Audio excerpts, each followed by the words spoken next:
Hey mamas, welcome back to my channel. So I am actually in my car right now because we are currently at the barn where my daughter takes horse riding lessons and it's raining. So I brought some work with me to do for our homeschool. I got my notepad here with me and I was just going to make some notes and kind of start thinking things through. And I thought that I would just record my thoughts. I'm thinking about our routine this year for the 24-25 school year. I have an upcoming first grader and an upcoming fifth grader, and this is our 5th year homeschooling, which is crazy. But I'm super excited about it. I have some fun things planned, but first and foremost, I've been thinking about our routine and our schedule, which I think is more important than any curriculum. I think that having a routine and having some kind of organization to your day makes your day go so much smoother. At least for me, it does. Our schedule and our routine has evolved over the years. When we first started out, I had a 2-year-old when I first started homeschooling my daughter. So he was like in play school, right? It was a lot of entertaining him. So if you're in that season of life, I get it. I know what that's like. But it was an adjustment for me going to homeschool because I was a public school teacher for seven years. And I had 20 kids and taught for 8 hours a day. So when I started homeschooling, I had one kid and a little toddler and had to quickly realize it's not going to take me 8 hours to do this. But I felt like I was missing something. But I quickly realized that I don't need a 90-minute language arts block and I don't need a 90-minute math block. Like I can do this in 20 minutes. So our routine and our schedule has changed over the past several years. So I've been thinking about what worked well for us last year and what went smooth and what I want to change. So I kind of just want to walk you through my day and think out loud. And maybe you've got a couple kids that you're trying to figure out, how am I going to homeschool different grade levels? How am I going to make all that work? How am I not going to do this for 8 hours a day? Let me just kind of talk it through. So we start off every morning at breakfast. That pretty much kickstarts our day. I read from a novel every morning at breakfast, and I've been doing this now for 4 years, going into our 5th year. Anyhow, it's been like the best part of our day. And so I encourage you to start something in your day that you love and you look forward to and that your kids love and look forward to, because that will help start your day in a positive way. I made a video, check it out, on some of our favorite novels if you're interested. I haven't decided yet what we're going to start this year with. We are finishing a summer novel called Ragweed. We should finish that up soon, and then I'll be looking for a new one. So if you have any ideas, leave them for me in the comments. So after we do our morning read aloud, we keep that pretty simple. My kids go and do their morning chores, and then we all meet together for morning time. This is also something that has worked well and won't change, because I'm not trying to round up one kid while another kid is doing something else. We all meet together and we do our morning time together, which is our family subjects. During our morning time, I loop my subjects that I can do with them together, which is science, history, Bible, holiday studies. When we do Christmas studies or Thanksgiving studies, I do that during that time, and it usually takes us, we sit together on the floor in our schoolroom for about 30-45 minutes. But let me also say that my schedule is not based off of times. We have a solid routine, and my kids know exactly what's coming next, but I can't tell you at 9:30 exactly what we're doing, because sometimes our lessons go longer than others, and sometimes they're super short. So I don't base it off of times. That stresses me out.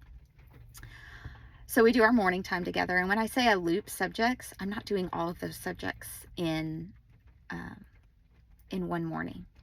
So what I found that works well for me is I'll spend about 1 to 2 weeks on a subject. It might be a science topic or a history topic, and then I'm ready to move on from it, because after a week or two, I get a little bored I get a little burnout on that subject and I'm ready to move on to something else. And I find that helps keep my kids really engaged too. So I know that we're starting out in science. We're going to do a space unit, and then in history. Last year we did early American history with beautiful feet, and we are going to be doing westward expansion with rabbit trails. And I'm super excited to share both of those with me as I start, and with you as I start unpacking them. After morning time, my older daughter, my 5th grader, does her independent language arts. She is a ferocious reader, and so she is able to do a lot of her language arts independently. And so she knows exactly what she's supposed to do. I make sure that her instructions are given before I do anything else. This year, she has her own planner, and her assignments will be written in her planner, and I will share that with you too. I'm actually going to write that down in my notes in case you're looking for that. I'll share that with you too. She does what she can independently during that time. And then while she's doing that independently, I'm working with my 1st grader on his reading and his language arts and his phonics. And that takes him about 15-20 minutes.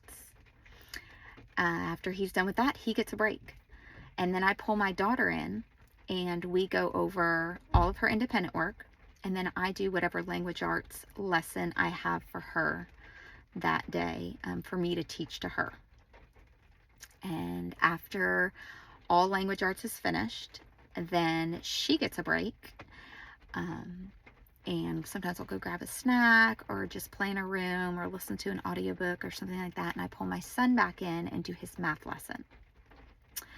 And then while I'm doing his math lesson and she's kind of had her little bit of break, then she does her math video lesson. We are doing BJU, and last year we started the video lessons with BJU 4, and that was a huge game changer for us. I love the video lessons from there. So she'll do that while I'm working with him on his math lesson. And then again, we flip-flop. His math lesson doesn't take longer than 20 minutes. And then I pull her back in and go over her math with her, check it, any reteaching if needed. And then that pretty much covers their independent subjects. Then we break for lunch. I'm thinking about extending our school day though this coming up year, and possibly doing our math lessons after lunch. So that's kind of what I'm working through right now. I kind of want to keep the same routine, flip-flopping them like that, doing our family studies first, then their independent subjects, but extending it until after lunch. I don't know. I'm going to think about it. I'll let you know what I decide on. But I want to encourage you to think about some sort of routine for your family, some sort of schedule for your family. Not that you have to like stick to it, like crazy, but just to organize your day and let your kids know what's coming next. Your day will run so much smoother. And it's not something you have to keep all year. Come up with a routine, give it a shot, try it for a month, 6 weeks. If it doesn't work, tweak it, change it. That's the beauty of homeschool. Sometimes we think something's going to go great and it doesn't. Or maybe it goes fantastic and you're like, hey, this is perfect, But that's kind of how I do. That's kind of how I schedule my day. We try and keep it simple. We try not to go all day. We're usually finished up by lunch. So we'll see if I make the change or not. We usually spend our afternoons playing with friends. My kids are involved in a couple extracurricular activities. And this year is our very first year joining a co-op on Fridays. So we'll see how that goes this year. And I'll be keeping you updated on that too. Let me know in the comments too if you're part of a co-op and if you love it and how that goes for you. I'm interested. So I hope that this was helpful. I wanted to think out loud. My hope for this channel is to share all my ideas, all the things that we use. I'll be sharing all of their curriculum for the year, all of our ideas, and I just hope that it's encouraging to you. I remember what it was like not that many years ago that I was just super overwhelmed starting to homeschool my kids, even though I had the educational background. And so I hope that you find my channel helpful and encouraging. And don't forget to like and share.